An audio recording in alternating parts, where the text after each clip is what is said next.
Alright guys, welcome to Edutainment for us, our first video of the day, and I hope you are fine. Thank you so much for joining our platform all the time and also watching what we are doing. I appreciate. Yeah, so as we progressively grow with the YouTube and also plan to do more, maybe buy better tools and all that, we are slowly by slowly invading this space, and I really appreciate you guys who have been supporting me. Your trust cannot be underscored, you know. When I started this YouTube, my first videos, if you check, actually, they were just a trial, right? But we are progressively advancing with time. And of course, I never knew this niche called reaction. Until I learned about it, it has really pushed me big time. So maybe some people will say that what is reaction, what is 2,000 views? But for some of us, even one view is very important. So I feel privileged that people watch me. I didn't even know that I would have 1,000 or 2,000 people watching me. But at least having that is a great milestone, and I appreciate. I know one day there'll be more, but I can't forget where I started from, right? Yeah, so I really thank God for that. And I thank you so much for trusting in my channel and always coming by. So today we are into political space, and I start with that to enlighten you of what is happening in the space. Of course, the other day we did a video on MADOWA. The day he was saying he's going to dig deep into Nigeria, and not Nigeria really. You know, Nigeria is really on my lips because recently I did a lot of stuff on it. I don't know whether you watch, guys. So if you didn't watch, please subscribe to the channel, go watch my video, and you'll be seeing right there. So it's about Tanzania, guys. Yeah. So Tanzania is one of the spaces that is really hypocritical, I can call it. Tanzania has been hiding a lot of information from the media, and luckily CNN was able to dig into its stuff. You know, how long can you hide something that is bad? You know, they always say that human beings, if you kill a human being, even if you'll eat, and I'm sorry to say this, but I don't like saying it, but enlivening a human being is not easy, right? Because when you do it, it will come back to you. Just like a balloon, when it's inflated, nothing can happen. So guys, Tanzania has been in the limelight. Ndugu zangu wa Tanzania, mambo mengi yamekuwa kwa hewa, na nimeona sana mkija kwa channel yangu. Nashukuru sana, Mungu awabariki kwa kuja kunisikiza. I really appreciate. Siwezi wachukulia mchezo kwa sababu mulikuwa ni nyinyi ndio mlikuwa mnaumia. And of course, understanding the situation in Tanzania was not easy. And I appreciate those who are coming to watch, because it means you are in one, you know, one love with Tanzanians. You really want them to be safeguarded. And we kept talking about Tanzania. Ikafika mahali tukakuwa tumenyamaza because we are like, things are coming down. But we knew deep down there are dark stories right in Tanzania. Munabahi, welcome on the channel. Thank you so much for showing up. I really appreciate your presence. And anybody in the house, may God bless you. So, of course, today where are we? We are going to talk about what MADOWA has done. And of course, the report came out 2 days ago, and I watched it and I said, all right. So MADOWA has done the best, because revealing these stories of what is happening in Tanzania is one of the important things that someone can offer to Tanzania. Uongo ukijitenga na ukweli, watakuwa wamesaidia wa Tanzania. Lakini kukiwa uongo unaendelea kufunikwa, how can you actually have a government that is conducting the same atrocities, giving a report, an investigation report? Since when did a government that is practicing this investigate on itself? Now, guys, I can remind you about Kenya. When 2024 situation happened and so many young people actually were enlivened during the demos, it came about and people were like, yeah, investigations will be conducted, the report will come out. Guys, just back off from such ideas. A government cannot investigate in itself when it's doing wrong. Na huo ni ukweli, huo ndio ukweli uliopo. Hakuna vile serikali ambayo inatenda maovu kuhusu wananchi itaweza kujichunguza. Utajichunguza vipi? Ni kama wewe unaambiwa kwa nyumba yako ujichunguze vile unavyokula, kivipi? Haiwezekani. Ujichunguze jinsi ni nini ulicho nacho na usichokuwa nacho tangu lini. How can a government investigate on itself, guys? So that was a lie, a big lie for Tanzania. And of course, when I saw MADOWA promising us that he's going to get first-hand information and give us, I said, hula, I knew something is going to happen. Rastam Shuyam Hamedov, welcome. Thank you so much for showing up on my platform. I appreciate. Namaste, and I hope you're fine today. So guys, hakuna siku, there is no day, yeah, a government can investigate on itself. Hakuna siku serikali itajichunguza. No way. The same government that is practicing atrocities like Samia Suluhu's. Of course, when Samia Suluhu began to campaign, maybe when she came up as the vice president for the fallen former president of Tanzania, people were like, oh, they celebrated, right? And when the president actually was gone and buried, people now knew the next move was to give Samia Suluhu as the president of Tanzania, na akapewa uongozi. Watu wakashukuru, wakasema demokrasia imeingia. Unfortunately hawakujua kama it's so hard enough for someone to be an aristocrat, you know. Samia Suluhu was born in Zanzibar. She's not even from Tanzania itself. Yeah, so she was born in Zanzibar, and one thing you must be sure of, she wants to maintain that leadership. Yeah, hataki kuonja tu ukubwa na ende. And that is why she has actually worked her head off to make sure maintaining the power. And of course, currently, we've seen a lot happening in Tanzania. Now, I want just to show some, though YouTube does not allow us really to show so extreme pictures. So I'm going to try as much as possible not to show the extremes. But guys, if you watch what MADOWA has shown us, there was a woman 3 months pregnant. She was shot on the streets. Yeah? Aliwezwa kupigwa risasi kwa mtaa wakati anakimbia huku na huku na akakufa. All right? So she died on the streets, this lady. We have others, of course, massive grave, yeah? In Tanzania. They have also come up in MADOWA's video. Tumeona pia in hospitals, a lot of people actually suffering.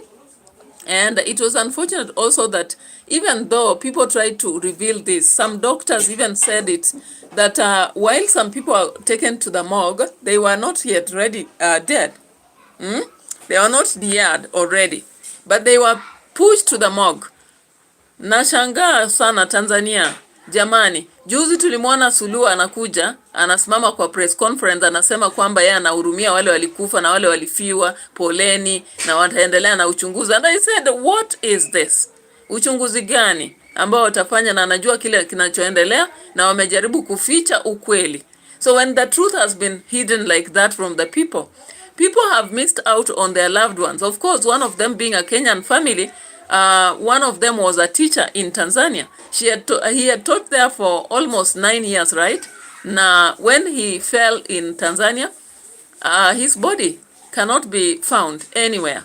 So you saw some families bearing shoes and some of the items of their loved ones, because culturally, the only thing you can do in some cultures, like my culture particularly, you decide to bury a plantain.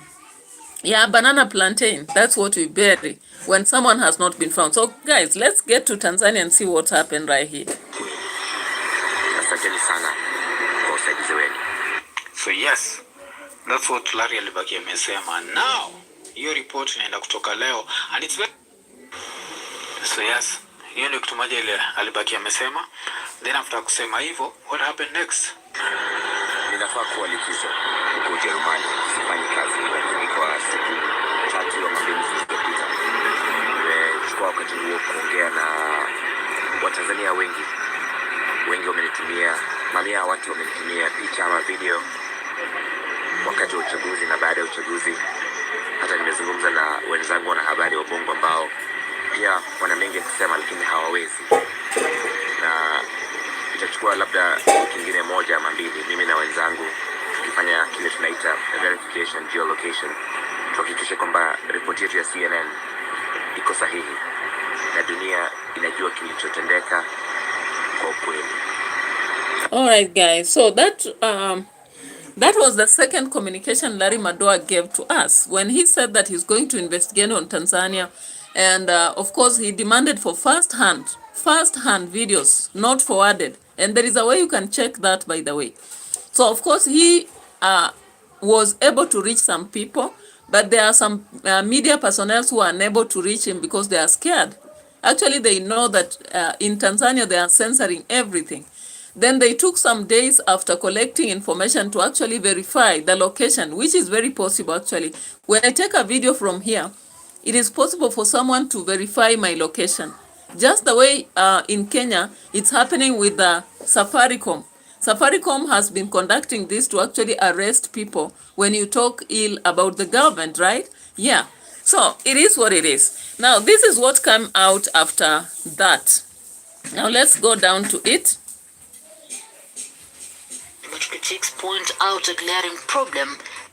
Recently, in broad daylight, on a street in Dar es Salaam, a woman, reportedly 3 months pregnant, lies motionless after being shot while fleeing. Officers in civilian clothing walk away without any urgency, as if this is just another day at work. This is the image now defining Tanzania's rapidly escalating political crisis, but the story took an even darker turn yesterday. CNN International has published an investigation that is shaking East Africa's political foundations. Working with local sources, journalists have identified the suspected mass gravesite the outskirts of Dar es Salaam, ground that appears freshly disturbed, guarded, and avoided even by stray animals. So of course you've seen those massive graves, right? And I want you to just see this Larry Madowa's report. I want to get from what exactly he shared to the media. And I was supposed to react to this yesterday or the other day, but as always, Arthur, as always, sometimes we are so busy when we are working on this stuff, so we tend to go with some things and forget about others first. So let's check on them.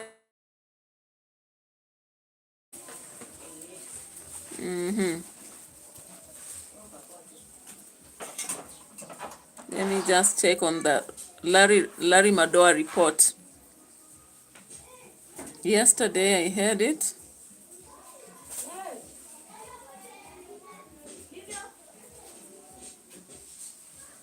Where is this?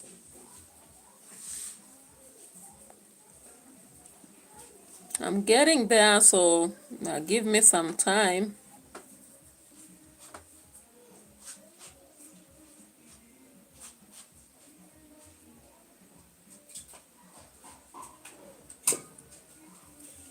Kifuria tu mtu anafanya kazi, you don't respect the work somebody's doing.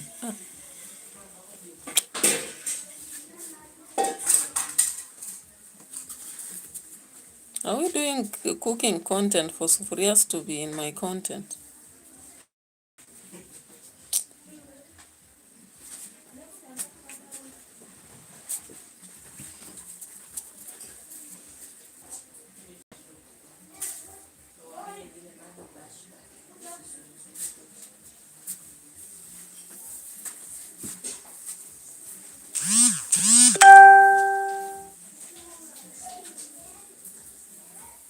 Hey, where is this report? But I'm getting to it.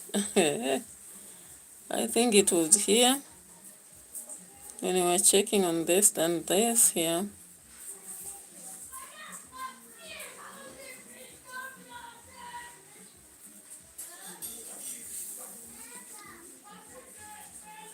I thought I checked this video yesterday.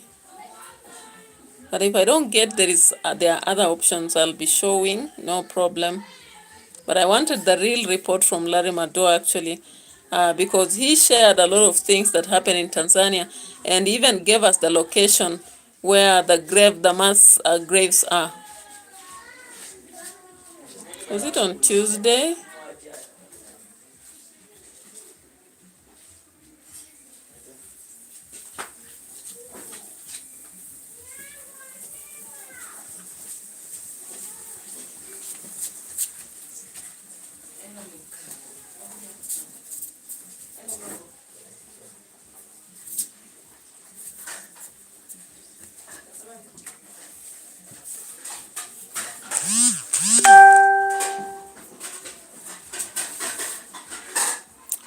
All right. Let's get here.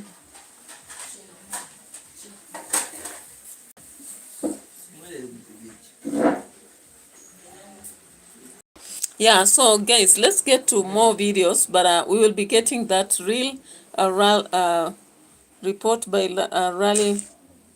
Larry Madowa.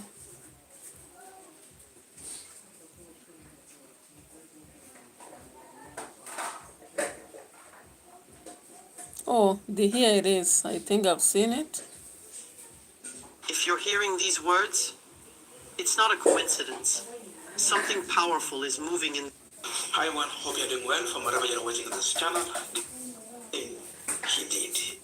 Despite the fact that CNN journalists were videos very badly.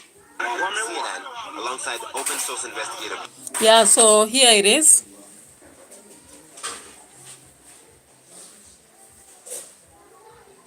One of the photos, of course, but I wanted the videos, guys. There are serious videos the other day.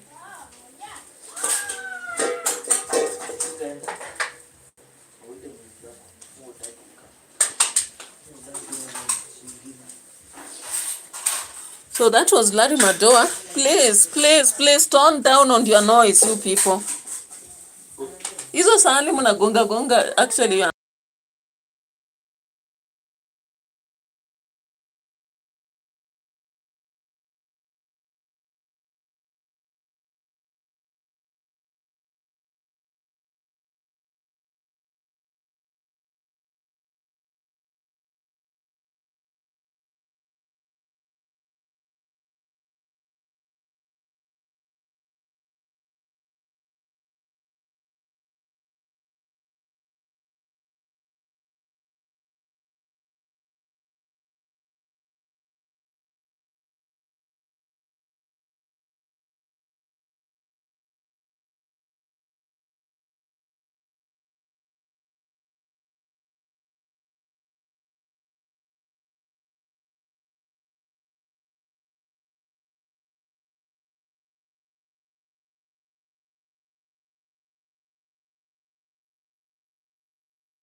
oh my God, I was speaking and the mic was not on. So after the investigations by CNN, they actually asked Tanzania to respond as a government, and they never did it promptly. And this is what had to happen. And I hope Arthur.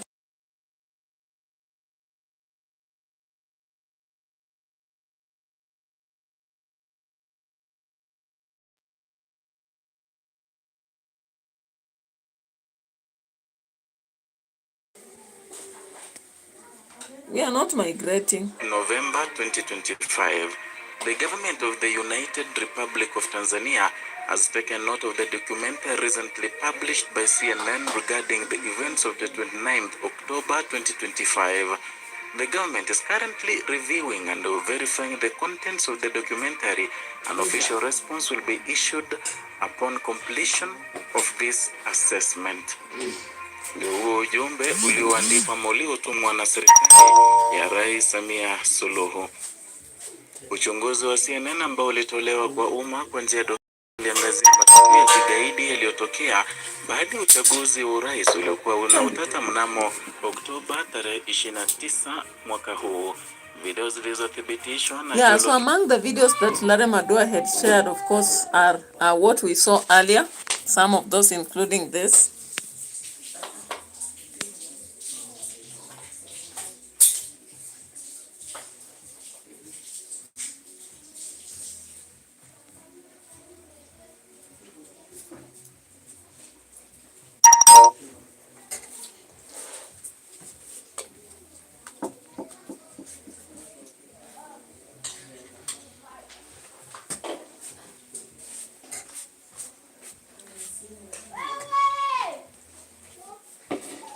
Rudisha mlango kidogo, kelele isibaki nje. Kama unajua utamaliza chakula ndio upunguze. Mtu asiache kwa sahani.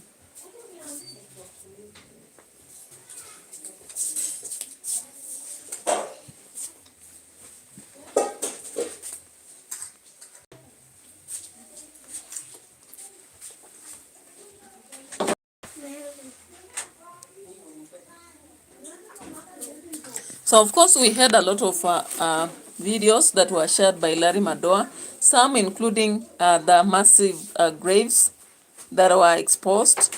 And I just wanted to know the particular location for some, like the hospital where they were showing that some patients were actually carried away when they were still alive. And the doctor could hear some of them asking for water. But Samia actually, or rather her people, the huntsmen, actually never took care of whatever was being said, and they let it be.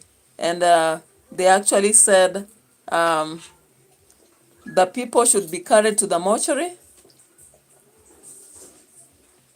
All right. So let's just check more. There's one more video here. Claims of post-election violence, with Suluhu easing back to global favor by insisting the death toll had been exaggerated. Its documentary is a tight and flinching construction. Armed officers firing at unarmed crowds at close range, geolocated footage tracing the shooters, and satellite images marking disturbed ground near barracks. Kuna mtu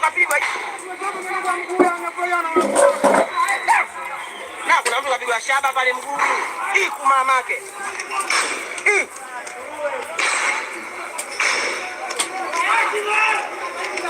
Mbona moto uje shaba? Mpugeni kitambaa. Mbebe tuondoke naye.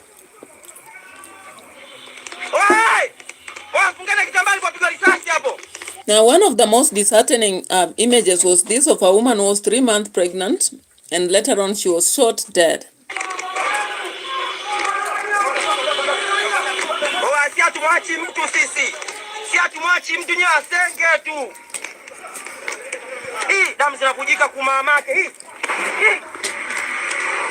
Hii ndo Tanzania yetu. Mungu wangu, ndo Tanzania yetu. Mungu wangu Hii ndo Tanzania yetu. Ya Rabbil Alamin. Hii ndo Tanzania yetu sasa. Arusha hii.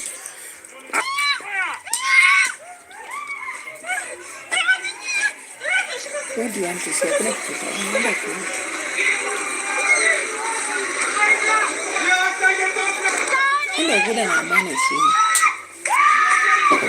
Unakonda tu sababu you don't settle down to focus.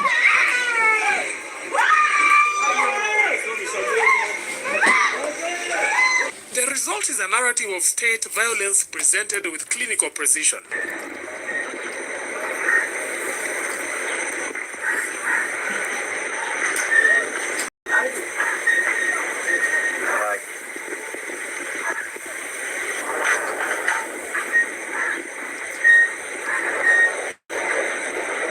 How did Julius Nyerere's offspring end up here? 5 elections approached. Opposition leader Tundu Lissu was arrested on arrival in the country and charged with treason. Yeah, so remember how it came to this. Of course, you remember in April and March. That is when actually Tundu Lissu, the opposition leader, was arrested. The leader of Chidema party was arrested and charged with treason because from what statement he had said there is no election without a new constitution. And actually that statement was taken by Tanzania as a mention of, problems in Tanzania. So he was charged with treason, and therefore the candidature of Chidema party never had to see the light of the day. And so the other parties went on, and just before election again, we saw the chair of Chidema party was also arrested and charged with treason again. And later on, demonstrations began in Tanzania, after which Suluhu claimed they were foreigners from other countries. However, recently we saw her apologizing not really apologizing, but actually kind of talking to the Tanzanians, indicating she's sorry for those who EAD, and she also wishes that they now settle. However, she went ahead to pick a daughter as a person in charge of the Ministry of Education, and a son-in-law from the same house as a person in charge of Ministry of Health. Then the son of Jakaya Kikwete, was it Jakaya Kikwete or the former president, again was picked in the cabinet. So automatically what happens is that the government is just going on with its own decisions without caring what the citizens have lost or what they have encountered. So CNN did investigations, and Larry Madowa told us in his video that before they actually released the video to the public, they had sent to Suluhu and her administration to let her confirm. Now you realize that from her response, now she's saying they'll verify and actually respond. But how long does it take for a government to actually verify documents and confirm? Maybe she's just worried about the massive graves that were shown recently and reports from the hospitals, among other places. Now it's also clear that the doctor who had information about the people who were taken from hospital and they're still alive, they were taken to the morgue. Maybe she's scared about such reports. And of course, the other day she announced to the Tanzanians that they are going to see a hard moment in his second part of serving them, which is automatic. Who can conduct such atrocities and have blood on her hand and then be clean when it comes to monetary support? No one. Now, let's get to see other videos again from another platform. Of course, the lady was shot and all that. Officers in civilian clothing walk away without any urgency, as if this is just another day at work. This is the image now defining Tanzania's rapidly escalating political crisis, but the story took an even darker turn yesterday. CNN International has published an investigation that is shaking East Africa's political foundations. Working with local sources, journalists have identified a suspected mass gravesite on the outskirts of Dar es Salaam, ground that appears freshly disturbed, guarded, and avoided even by stray animals. Yeah, now when you look at these massive graves, actually,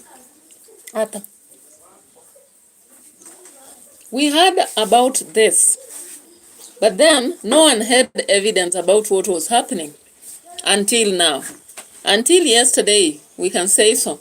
When Larry Madowa actually came up with this and confirmed the location, that is when people started to see the reality beyond what we have been shown all the time from Tanzania. And of course, this massive grave here talks volumes, right? You can't tell me that this is about few people who are buried right here. And maybe this is just one of the locations. What about the rest?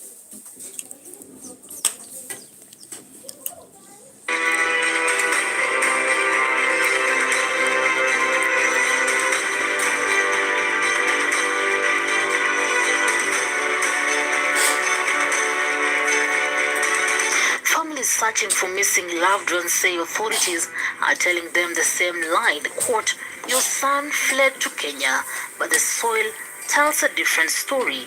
According to CNN's reporting and testimony from mortuary workers, dozens of investors were blocked from receiving medical treatment. Ambulances were allegedly diverted at police checkpoints. Some of the wounded, still showing signs of life, were redirected not to emergency wards but to mortuary facilities.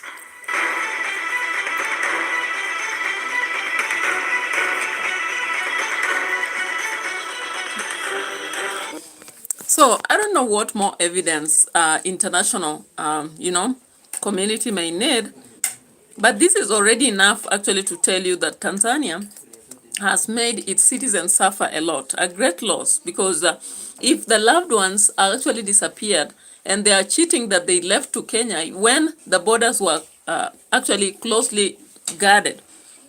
Yeah, I remember during the time that Tanzania was actually at war, the borders were guarded. And even Kenyans who wanted to come back did not find it easy to return home. So what about the citizens of Tanzania? How easy was it for them to flee to Kenya? For them to be told they ran to Kenya? Not one family, not two families, but several families, So I just I'm trying as much as possible to get that video from Larry Madowa, the very first one. He had more explanations to give, but I can't show the videos from that particular one because it was so extreme, right? Yeah, it was so extreme, but let me see what I can show.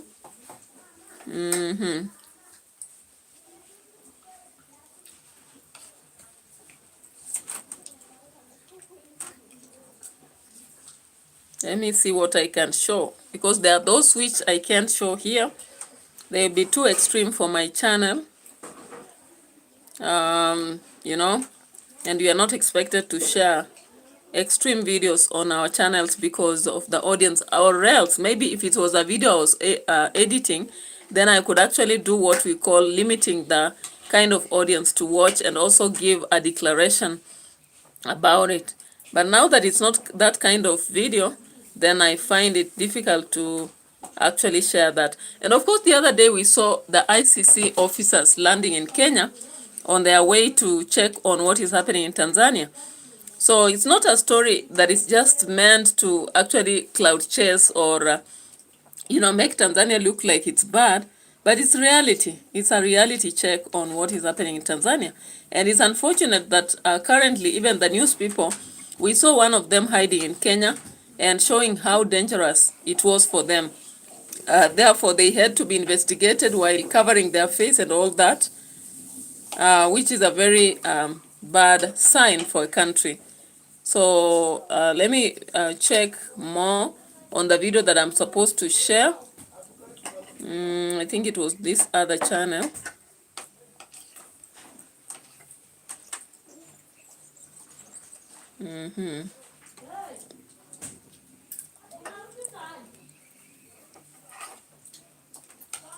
All right, I hope I get there now.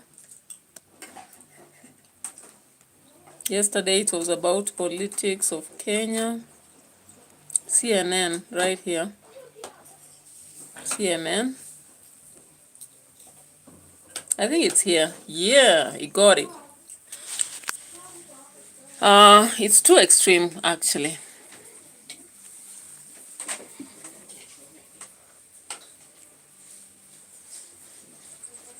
So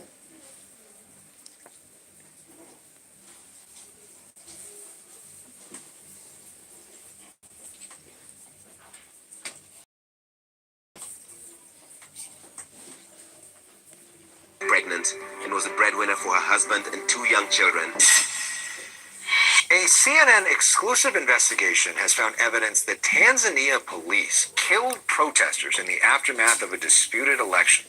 Tanzania's general election at the end of October was the trigger for week-long protests that rocked the country. Thousands filled the streets claiming the election was unfair. In the violence that followed, many did not return home. A forensic examination of videos and satellite imagery reveals police killed protesters. CNN's Larry MADOWA has more, but first we want to warn you, this report contains some very graphic video. Election day, Tanzania. Bloody scenes across the country.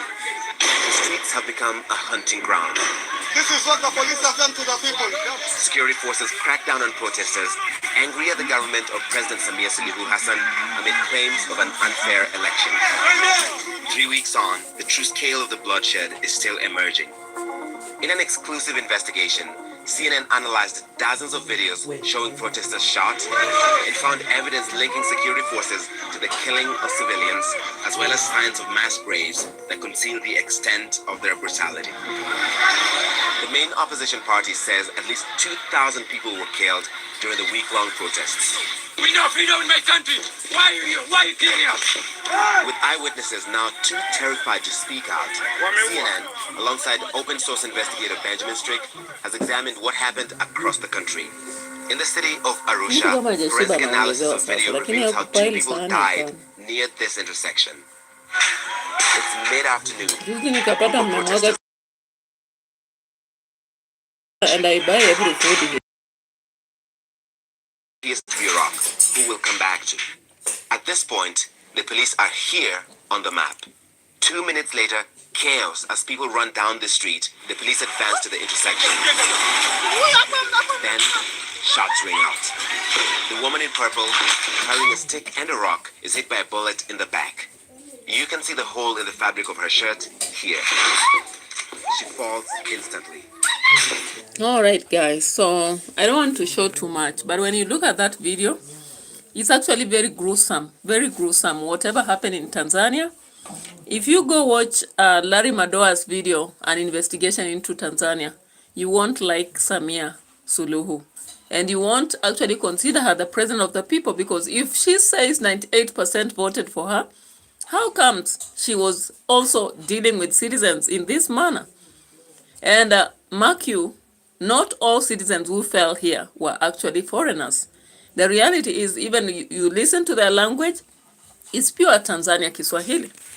And away from that, again, you realize that if families are asking for their beloved ones after the post-election situation, those who are Tanzanians and not Kenyans, or rather Ugandans or Zimbabwe people, maybe the few people who died here might be from other countries, but not so many. Now, it happens that LARO MADOWA mentioned a hospital. I'll be playing it background. People try to help her as she lies bleeding more gunshots. A minute later, across the street, a group of men takes cover, among them the man with the red t-shirt. From a video filmed on the other side of the road, we can see police in now position at the intersection around 100 meters away. A protester shouts profanity in their direction, and then the man in red is shot in the head. Audio forensic analysis of these videos confirms the gunshots that killed both of these protesters came from the direction and distance of the police position. The woman in purple died from her injuries in the street. She was 3 months pregnant and was a breadwinner for her husband and 2 young children, according to a source close to her family. The man's wife shrieks in grief over his lifeless body. These 2 lives lost are just a fraction of the bloodshed across Tanzania over late October and early November as the government tries to stamp out the protests. In Mwanza, Tanzania's second largest city, grim scenes outside the regional hospital. Bodies piled up. One doctor who was too afraid to speak on camera told CNN the morgue was full from those killed during the crackdown, saying on one day alone there were, quote, 4 trips with piles of dead bodies taken to the mortuary until it was full, just for others to be piled outside. He said when doctors tried to save the wounded, quote, the police would refuse and take them to the mortuary directly for them to die there. In Dar es Salaam, another morgue overwhelmed. The government called this video fake, but CNN verified the location as Mwananyamala Hospital. One woman told CNN she recognized her missing brother among the dozens of bodies spread across the floor. The scale of the killing may never be fully revealed. Police are accused of dumping bodies in mass graves in an effort to conceal numbers. At this location north of Dar es Salaam, a video shows a wide area of freshly turned soil. This matches testimony shared with CNN that young men were ordered to dig the site for mass burials. While CNN cannot independently verify the existence of mass graves, satellite imagery at the Kondo Cemetery before and All right, so Kondo Cemetery is one of the places which has been marked as a place where Tanzania was doing this. And I promise you, this is a graphic video in some parts. So take precaution as you watch, all right? That's a warning. And let's get now to Kenya as we get to check what our president said and what was really revealed. Now we are going to start with the verification and then we come back to what was revealed, right? Yeah, so Ruto actually came out in a public address telling people how he has done so well in education, in health, in the roads, matters to do with the economy and all that. But you remember my analysis, I said clearly that in Kenya, actually people are struggling, suffering and suffocating, wallowing in poverty. So what is the reality here? Let's check what citizens showed.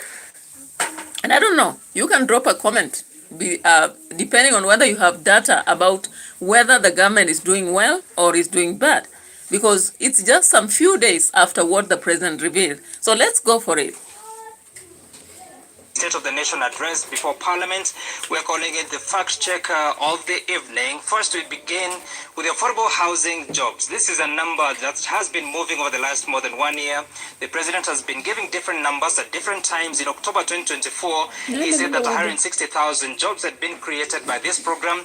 In November 2024, the jobs had been 164,900. Now, this is critical because November 2024 is when the president addressed the joint... All right, guys.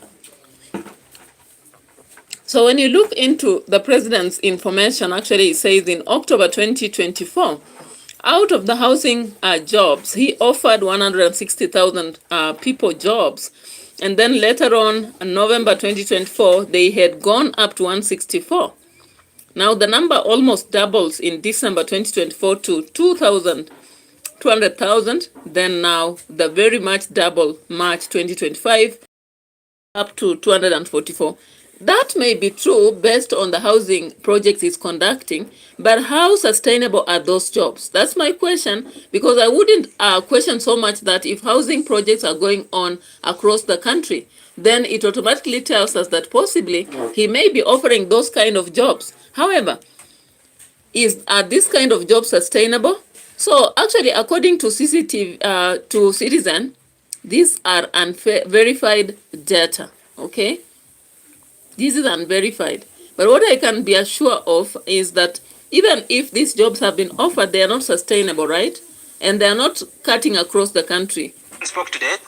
It appears that the addition of 108,000 jobs has been created from an additional 30,000 units, because the figure he says is that 230,000 units of housing under construction. Let's take a look at so the status for that is that those figures are unverifiable because there's no alternative data to show exactly what is happening in the affordable housing sector. Now, the other figure that the president gave is on sugar imports. He said that the sugar imports are down 70% because of the measures the government has been coming up with, but data from the Kenya National Bureau of Statistics in the Economic Survey of 2025 shows that the imports have actually declined by 44%, and this is why in 2023, 608,000 metric tons of sugar were imported. In 2024, according to the government data, 339,300 metric tons of sugar was imported. So that's a decline of 44% declared by the KNBS. We do not have the full figures of the year 2025, of course. We're still in November, and the Kenya National Bureau of Statistics will be giving us. Okay. So when you look at the data on sugar, let me just pick something for this child here. Then come back.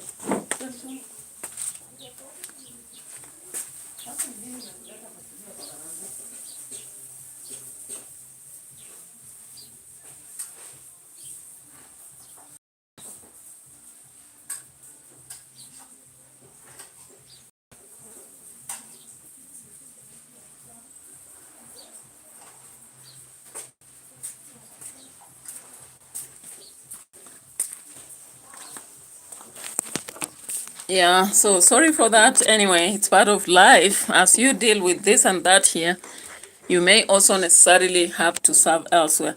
So when you look at the data about sugar, the aspect of sugar and the data on that, you realize that the president actually inflated the numbers to 70% decline in importation, whereas the Kenya Bureau of Standards says 44%. Why did he have to say that? You know, at least if he said 50%, we would have forgiven him for 6. But then he adds almost 26% on the down. That's too much, right? I don't know what motive it was for. But when it came to maize production, again, the president claimed that we have 67 million bags currently. But when you come to the confirmation from NEBS indicated that it is 44.7 million. So again, you see that there is an inconsistency with a difference of almost 20 million. You know, that's too much. I don't know whether we have to forgive our president. Now, he came to another aspect and he talked about TVET enrollment. He told us that in 2022, we had 341,000 and now we have 718,000. But the reality is that in 2022, we had 448,886 and now by 2024, we had 709,885. At least that one we can forgive him, right? Now, when we come to, there is something else here. He talked about roads. Of course, we have seen our president talking about roads so much until there was a song on that even before drama festivals. Now, the president claimed that we have 22,000 kilometer roads construction. Now, the fact shows 24,868. So there is an inconsistency, but at least that one you can forgive. Is not far from truth, and of course, not inflated. We also have to check on milk production. Our president told us that we have now 5.3 billion liters produced, and that is in line with the checks out there. Then when it comes to foreign direct investment, the president said that there is 60 billion in 2021, but now it is 195 billion. But currently it is 2021 it was 268.4 billion. Now it has doubled to almost 428 billion. So that one is 15% growth by 2024. But there is an inconsistency there. I don't know why. Foreign investment, direct investment. The other aspect he talked about was what? Is inconsistent with alternative facts provided by the same government. And that is a data point of the night, looking at a fact checker of the president today. Yeah, so of course several stations did this. In fact, even KTN did the same. It's very necessary. And let's just see what President William Ruto painted a picture of economic resurgence, a turnaround story of a nation pulling back from the brink. The numbers were bold, the claims precise, but for Mwananchi, the reality often looks different. We put the president's economic report card to the ultimate test, a forensic fact check. Did the numbers add up? And more importantly, what critical truths were left unsaid? The president's claims of economic recovery are for the most part grounded in official data. He boasted of inflation easing from 9.6% in 2022. Our fact check confirms it. The rate now stands at about 4.6%, the lowest since mid-2024, and squarely within the central bank's target. He also referenced the shilling's freefall upon taking office. That's accurate. After painful depreciation in 2022 and early 2023, the currency has shown stabilization, currently hovering around 129 shillings to the dollar. The president proudly announced Kenya's ascent to Africa's sixth largest economy with a $136 billion GDP. This too aligns with projections from the IMF, a testament to the country's growing regional clout. And the good news for the treasury, a record of $12 billion in foreign reserves, exactly matching his claim. The headline figures, the big economic indicators, are performing as the president said they would. But an economic address, particularly a State of the Nation address, is defined not just by what is said, but by what is omitted. The president's address, while highlighting significant gains, was notable for its silence on the elephant in the room, public debt. In that span of less than 3 years, Kenya has borrowed 3.8 trillion Kenya shillings. And therefore, Kenya is borrowing 1.25 trillion Kenya shillings every year. And therefore, the money Kibaki borrowed in 10 years, we are borrowing every year. The people who are dealing with our debt, no one anakuzuia kukopa. But please let us maintain, as we have done in the past, only one book of debt. And this issue, again, was just discovered in Kenya last year. Actually this year, 2025, since independence, we have never done securitization. We have never done those kind of boards. It is important that when we get a squeeze on the normal borrowing, let us not expose Kenya by opening other secret illegal books of loans. While inflation is technically down, the cost of essential goods continues to bite. More troubling, official reports indicate the national poverty rate has surged from 38% just 3 years ago to nearly 49% today. Despite the macroeconomic recovery, half the nation is reportedly falling behind. The bottom line, President Ruto's administration deserves credit for stabilizing the macroeconomy, cooling inflation, bolstering reserves, and gaining continental recognition. But the success on paper is yet to translate into palpable relief for millions of Kenyans battling joblessness, mounting poverty, and the crushing weight of public debt. The real test of this economic turnaround won't be in the numbers cited at the podium, but in the livelihoods of those he... Yeah, so the reality is that if you want to tell me the country has improved, I should see it in my life. And that is what I was asking. Before it reflects in my pocket, then yeah, you sell goods to an institution and it takes a while for you to actually, you sell goods to an institution and it takes a while for you to actually have the goods you took there. Now, there is also a Saiton crisis happening. And also, one thing we may also ask, why is it that the leaders who want to even come to an office have issues? Like, I didn't know that Leo Wamuthende had a health scam, and he actually changed his name. Immediately, he was almost noted. Yeah, so he was involved in procurement scandal, and that was 2 years ago.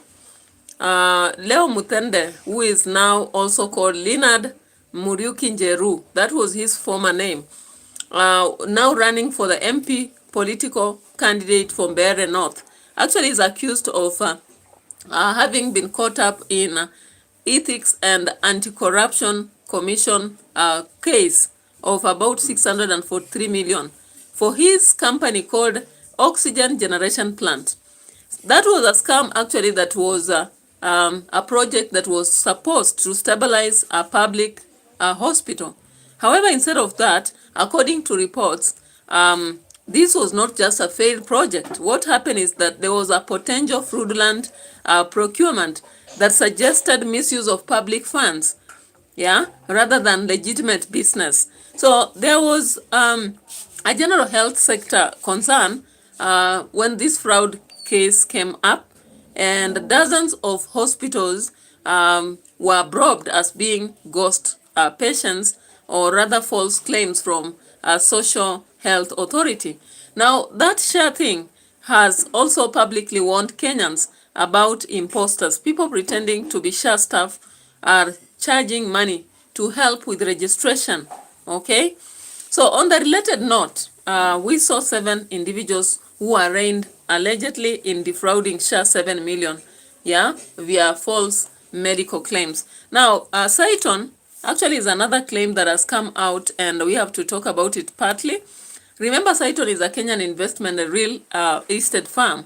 So, Capital Markets Authority of Kenya has said Saiton Investments, some part of the operations are not a licensed and approved entity. So Saiton High Yield Solutions, for example, which is under Dande, and Saiton Project Notes are unregulated funds. Now, it happens that because people come to the markets, because you might never have to pay all investors in it, okay, when they mature. So in some cases, Saiton labeled this a private payment method or placement method, which is not very clear to the public eye. Now, criminal investigations are by Capital Markets Funds Investigation Unit into Saiton have found possible violations. Some of them include some investors accuse Saiton of mismanaging funds. Money that is invested was supposed to go to real estate projects, but because of defaults, liquidity issues, and payouts were delayed and not honored as originally promised. We also see Saiton itself. It has defended some of its practices, indicating that they argued with CHYS as a structured private offer under regulation. There was a court order issue. CMA claims that the court order has prevented them from fully investigating and enforcing actions against CHYS. Now, when you look into the matter, actually, more recently, there was a defaming suit. Saiton sued an MP for calling them a pyramid scheme, but currently we have another claim of around several millions, or rather billions, on the company. So what is happening? We are not very sure about the whatever is happening, but actually with issues like Saiton and Wamuthende's political corruption, our country becomes exposed to fraud risks. And that is why we are now gauging what the president is saying and what the people actually feel on the ground. The reality is that if they have to talk about an improvement in the economy, the easiest thing is to gauge from the background of the citizens. not just on figures about the stocks and what have you. And I've said this many times. How many citizens will you convince that the economy has improved if things are how they are? It becomes so dark for them. So actually in this video, we have explored the dark front of Tanzania. And I thank you so much for coming so in big numbers to watch this.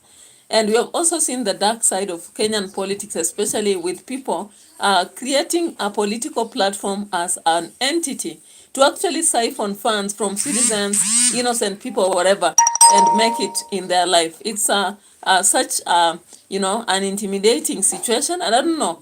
I just don't know what will happen. Now, currently, people feel like Larry MADOWA is not safe in Tanzania. Of course, he doesn't. I don't think he plans to go there, because even his investigations were not conducted from Tanzania, but they were actually conducted outside Tanzania. Only that he requested the first-hand, sources to send or rather share information with him, and it happened that, of course, automatically there are those who shared that information, and when it reached the Tanzania, it was actually shared. Now we are going to do another political video just soon, because I don't have time later in the evening. I have to do 3 videos continuous so that I can get time to do other stuff later.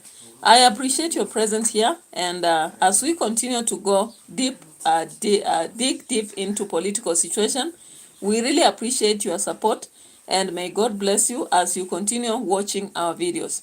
I really appreciate, but I also I'm trying to post my videos on cooking, on exploration of the immediate environments and all that. Please check on them, because they are very fundamental for me in the growth of YouTube journey.